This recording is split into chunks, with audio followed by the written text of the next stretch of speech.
Hi, I'm Diana Sullivan. I'm posting some sample lessons from my beginning machine knitting course. Check out this lesson and then consider getting all 35 lessons either on 2 DVDs or on a USB flash drive. Doing these lessons can really jumpstart your skills and your confidence. Click on the link for this course as well as all my patterns and products. What we're going to do in this lesson is look at how to do an invisible horizontal seam. This is called Kitchener stitch.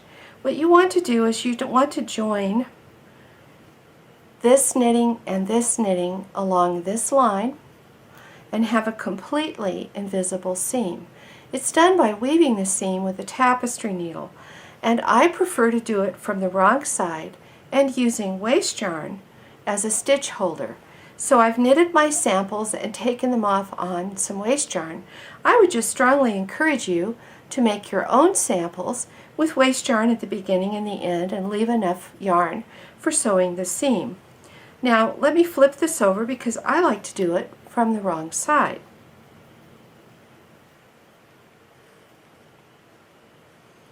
Here it is with the wrong sides up, and I flipped it over, and I'm going to fold back most of the waste yarn and kind of butt these two together.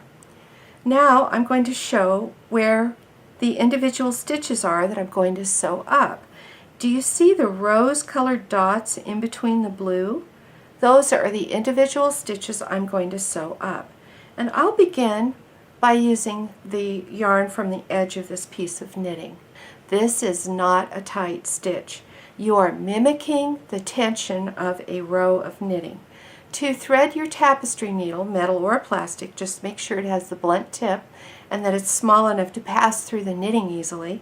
You fold the yarn over the needle, pinch it with your finger and your thumb, slide it off, and then poke it through the eye of the needle. Then pull it on through.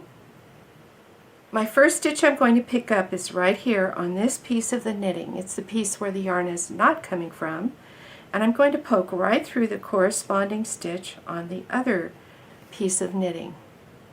And I will draw that up gently. This is actually something you learn to feel, that you don't do it tight. You're mimicking the tension of your piece of knitting. Now, I came out of this stitch on this piece right here, and I'm going to go in this stitch, the next stitch over, on the same side I came out of, but I'm going to use the first stitch again on this side.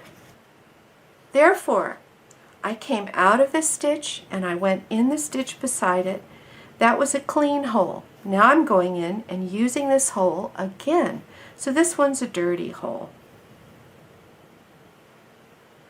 Now that I'm on this side, I move to the next stitch down and I go through it in this way. Then I go and I reuse the hole I just used on the other piece. So new hole, old hole, or clean hole, dirty hole. I've also heard this expression, go to the next door neighbors and then cross the street. But remember, on your cross the street, you're going to reuse that hole.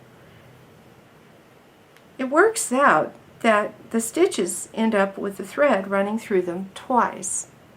So now I go to the next stitch, next door, I cross the street, new hole, old hole, or clean hole, dirty hole.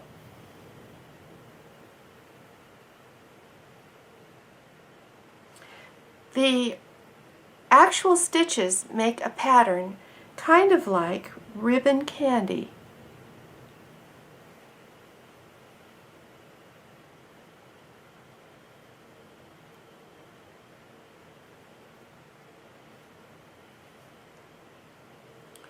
New hole, and it's beside the stitch I just came out of.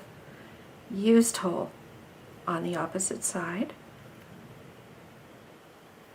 New hole beside the stitch I just came out of. Used hole on the opposite piece. you could see how, with a little practice, you can do this quickly, and it's just so very easy doing the job with waste yarn and doing it from the wrong side. Of course, you can learn to do Kitchener stitch from the right side. You can learn to do it from knitting needles. You can learn to do it in garter stitch or even in ribbing. But for now, I want you to master it in plain stockinette using waste yarn, because I think this is the easiest version of it. Kitchener stitch makes such a good finishing stitch.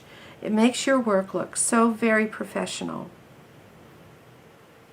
Now, I sewed half of the seam using this matching rose yarn, but I think it might be valuable for me to use a contrasting color for the other half of the seam, just so that when I pull out the blue yarn, you'll be able to see where the Kitchener stitch goes as opposed to where the ordinary knitted stitches are.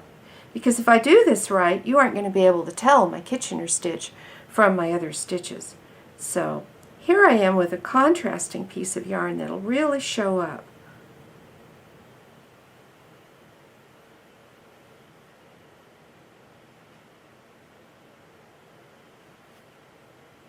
You wouldn't really do this. You really wouldn't want it to show up.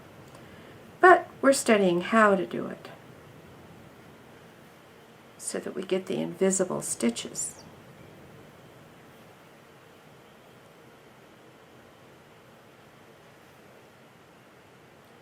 New, used. New, used.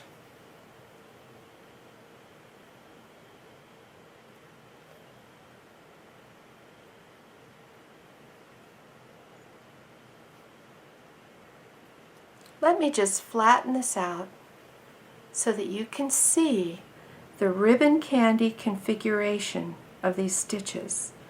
They have a slant this way, and then they have a slant this way.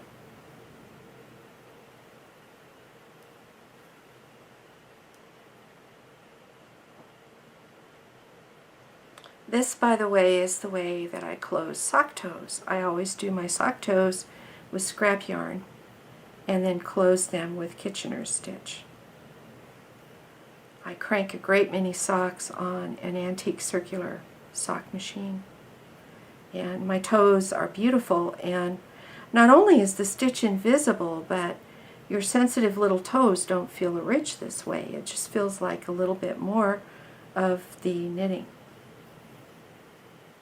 Work all the way across. Get the last one.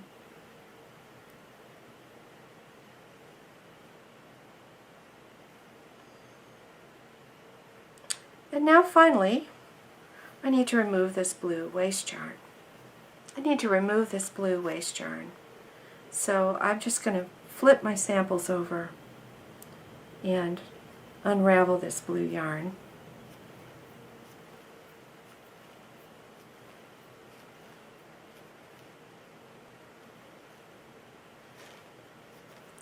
You can see the contrasting color of the Kitchener stitch, and that's how the stitch looks from the right side. Even though it's done with a needle, it is identical to a knitted stitch. On the wrong side, you can see the contrasting Kitchener stitch and how that goes, how it looks on the wrong side. Again, identical to a knitted stitch.